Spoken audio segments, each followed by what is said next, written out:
നമസ്കാരം. ഞാൻ doctor P.E Abraham, physician, asthma, allergy and immunology consultant, കോട്ടയത്തും എറണാകുളത്തും പ്രാക്ടീസ് ചെയ്യുന്നു. ഇന്ന് ഈ എപ്പിസോഡിലൂടെ വിവരിക്കാൻ പോകുന്ന വിഷയം ഒരു വ്യക്തിയുടെ, ഒരു രോഗിയുടെ ന്യൂമോണിയയിൽ നിന്നുള്ള തിരിച്ചുവരവിനെ പറ്റിയാണ്. കോവിഡിൻ്റെ ഈ സമയത്ത് എല്ലാവരും ഭയപ്പെടുന്ന ഒരു രോഗമാണ് ന്യൂമോണിയ. കാരണം കോവിഡിൽ കൂടി ശരീരത്തിൻ്റെ പ്രതിരോധശക്തി കുറയുകയും അതിനുശേഷം ബാക്ടീരിയ മുഖാന്തരം ഉണ്ടാകുന്ന ന്യൂമോണിയയാണ് ഇന്നത്തെ ഈ കോവിഡ് അനന്തര ഫലമായുണ്ടാകുന്ന മരണത്തിനെല്ലാം കാരണം. എല്ലാവർക്കും അറിയാം, എല്ലാവർക്കും അതിനെപ്പറ്റിയാണ് പേടി.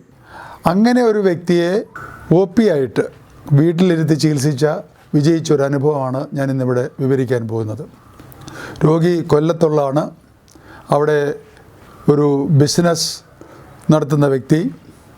അദ്ദേഹത്തിന് 2 മാസം മുമ്പ് കോവിഡ് വരികയും അതിനുശേഷം പനി തുടരുകയും പിന്നെ ചെറിയ ശ്വാസം മുട്ടലിലേക്കൊക്കെ വരികയും ചെയ്ത് കൊണ്ട് കൊല്ലത്തുള്ള ഒരു പ്രശസ്തമായ ഹോസ്പിറ്റലിൽ അഡ്മിറ്റ് ചെയ്തു.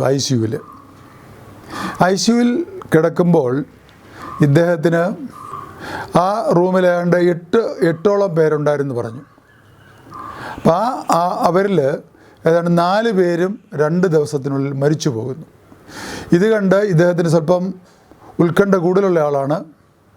അദ്ദേഹത്തിന് വളരെയധികം വിഷമം തോന്നുകയും ഫോഴ്സ്ഫുള്ളായിട്ട് എഗൻസ്റ്റ് മെഡിക്കൽ അഡ്വൈസിൽ ഡിസ്ചാർജ് ചെയ്ത് വീട്ടിൽ വരികയും ചെയ്തു.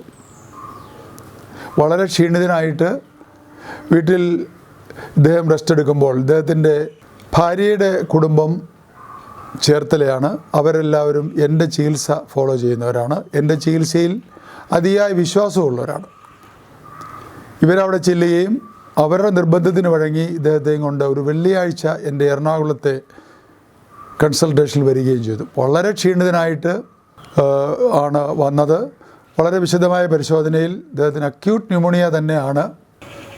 ബ്രോങ്കോ ന്യൂമോണിയ എന്ന് പറയുന്ന കണ്ടീഷനാണ്. 2 ലങ്സിലും അഫക്റ്റ് ചെയ്തിട്ടുണ്ട്. ശ്വാസം മുട്ടലുണ്ട്, ഒന്നും വിശപ്പില്ല, വളരെയധികം ക്ഷീണിതനായിട്ടിരിക്കുന്നു. അപ്പോൾ ഇദ്ദേഹം എന്ത് ചെയ്താലും ഹോസ്പിറ്റലിൽ പോവുകയാണെങ്കിൽ തീർച്ചയായിട്ടും ഈ വ്യക്തിയെ വെന്റിലേറ്ററിലേക്ക് മാറ്റേണ്ടി വരും. ICU and ventilator. അതിനൊട്ടും തയ്യാറല്ലാത്ത കൊണ്ട് ഞാൻ തന്നെ ചികിത്സിക്കണം എന്നുള്ള അവരുടെ നിർബന്ധത്തിന് വഴങ്ങി OP ആയിട്ട് ഞാൻ ചികിത്സിക്കാൻ ആരംഭിച്ചു. ആവശ്യത്തിനുള്ള ആൻറ്റിബയോട്ടിക്സ് കുറിച്ച് കൊടുത്തു. അതുകൂടാതെ വൈറ്റമിൻസും അതുപോലെ തന്നെ വളരെയധികം ഭക്ഷണ നിയന്ത്രണം. അതാണ് ഞാനിവിടെ ഇന്ന് സ്ട്രെസ് ചെയ്യാൻ പോകുന്നത്. വെജിറ്റബിൾസിൻ്റെ സൂപ്പ്, പുഴുങ്ങിയിട്ടൊരു സൂപ്പ് മാത്രം രാത്രിയിൽ കഴിക്കുക. ഞാനിവിടെ ഇതിന് ശേഷം വിവരിക്കാം എന്തുകൊണ്ടാണ് അങ്ങനെ പറയുന്നത്. അത് രാത്രിയിൽ കഴിക്കാൻ ഉപദേശിച്ചു. ഉച്ചയ്ക്ക് മാത്രം അല്പം ചോറ്, അത് ചോറാക്കിയിട്ട് വേണമെങ്കിൽ അതിനകത്ത് തിളപ്പിച്ച വെള്ളം ഒഴിച്ചിട്ട് കഞ്ഞിയാക്കി കൊടുക്കുക. കഞ്ഞിവെള്ളം ഒരിക്കലും ഞാനിതിനകത്ത് സജസ്റ്റ് ചെയ്യാറില്ല. അതിൻ്റെ കാരണവും ഞാൻ പറയാം. അങ്ങനെ കൊടുത്ത് എല്ലാ ദിവസവും രാവിലെയും വൈകുന്നേരവും രോഗിയുടെ വിവരം ഞാൻ ശേഖരിച്ചു. ആ 2 ദിവസം കഴിഞ്ഞിട്ട് ഞാൻ രോഗിയെ പരിശോധിച്ചപ്പോൾ ഏതാണ്ട് 50% ക്ഷീണം മാറി. അദ്ദേഹത്തിൻ്റെ ശ്വാസകോശത്തിലെ നില മെച്ചപ്പെട്ടു. പരിശോധനയിലും അത്രയ്ക്കധികം ഇമ്പ്രൂവ്മെൻ്റ് ഉണ്ട്. ഏതാണ്ട് 7 അല്ല 8 ദിവസങ്ങൾ കൊണ്ട് പൂർണ്ണ കോവിഡ് ഈ ന്യൂമോണിയയിൽ നിന്ന് പുള്ളി മോചിതനായി. ന്യൂമോണിയ ഏതാണ്ട് 62 വയസ്സുള്ള ഈ വ്യക്തിക്ക് ന്യൂമോണിയ ഒരു മരണകാരണം എന്തുകൊണ്ടായില്ല എന്നുള്ളതാണ് ഞാനിവിടെ പറയുന്നത്. എൻ്റെ ഏതാണ്ട് 400-ലധികം കോവിഡ് രോഗികളെ ഞാൻ ചികിത്സിച്ചു. അതിൽ 90 വയസ്സ് വരെയുള്ള രോഗികളുണ്ടായിരുന്നു. ഏറ്റവും പ്രധാനം ഞാൻ നേരത്തെയും പറഞ്ഞു, ഇപ്പോഴും പറയുന്നത് ഭക്ഷണത്തിൻ്റെ പ്രാധാന്യമാണ്. എന്തുകൊണ്ടാണ് കോവിഡ് വരുമ്പോൾ ഇവർക്ക് ന്യൂമോണിയ വരുന്നത്? ഒന്നുകൂടെ എന്നെ ശ്രമിക്കുന്നവരെ ഞാൻ മനസ്സിലാക്കാൻ ശ്രമിക്കുകയാണ്. കോവിഡ് വരുമ്പോൾ അല്ലെങ്കിൽ കൊറോണ സംബന്ധിച്ച് നമുക്ക് പ്രതിരോധശക്തി താഴോട്ട് പോകും. ഈ പ്രതിരോധശക്തി താഴോട്ട് പോകുമ്പോൾ ബാക്ടീരിയ കൂടുതലായിട്ട് പ്രവർത്തിക്കാൻ നമ്മുടെ ശരീരത്തിൽ ഉള്ള സാധ്യത വരും. ഈ ബാക്ടീരിയ പ്രവർത്തിക്കുന്നതിൽ ബാക്ടീരിയ വളരുന്ന അറ്റ്മോസ്ഫിയർ ഉണ്ടാക്കുന്ന ഈ ഫുഡിൽ നിന്നുണ്ടാകുന്ന കഫം കൊണ്ടാണ്. കഫം ഭക്ഷണത്തിൽ നിന്ന് മാത്രമാണ് ഉണ്ടാകുന്നുള്ളത് ഞാൻ വർഷങ്ങളായിട്ട് പറയുന്ന ഒരു കാര്യമാണ്. അതൊന്നും ആധുനിക വൈദ്യശാസ്ത്രമോ എൻ്റെ അറിവിൽ ഒരു വൈദ്യശാസ്ത്രമോ പൂർണ്ണതോതിൽ അംഗീകരിച്ചിട്ടില്ല. ഈ കഫം ശ്വാസകോശ കൊള്ളുകളിലും വന്നടിയുകയും ആ കഫമാണ് ഈ രോഗാണുവിനെ അല്ലെങ്കിൽ ബാക്ടീരിയയെ വളരുവാനും വികസിക്കുവാനും ഉള്ള ചാൻസ് കൊടുക്കുന്നത്. അപ്പോൾ ഞാൻ ഈ പർട്ടിക്കുലർ രോഗിയോട് ചോദിച്ചു, അവിടെ വെച്ച് രാത്രിയിൽ ആശുപത്രി കിടന്നപ്പോൾ എന്താണ് താങ്കൾ കഴിച്ച് എന്ന് ചോദിച്ചപ്പോൾ അദ്ദേഹം പറഞ്ഞത് തേങ്ങാപ്പാൽ ഉണ്ടാക്കി അതിനകത്ത് പിന്നെ ഓട്സ് കാച്ചി കൊടുത്തെന്ന് പറഞ്ഞു 2-3 ദിവസം. ഇത് ഞാൻ പറയുന്ന ഉള്ളതിന് കത്തുന്ന തീയിൽ മണ്ണെണ്ണ ഒഴിക്കുന്ന പോലെയാണ്. അല്ലെങ്കിൽ തേങ്ങാപ്പാൽ, അല്ലെങ്കിൽ പാല്, അതുപോലെ കഞ്ഞിവെള്ളം, കഞ്ഞി, ബേക്കറി സാധനങ്ങൾ, ഇത്രയാണ് ഞാൻ തീർച്ചയായിട്ടും ഇവരോട് ഒഴിവാക്കാൻ പറയുന്നത്.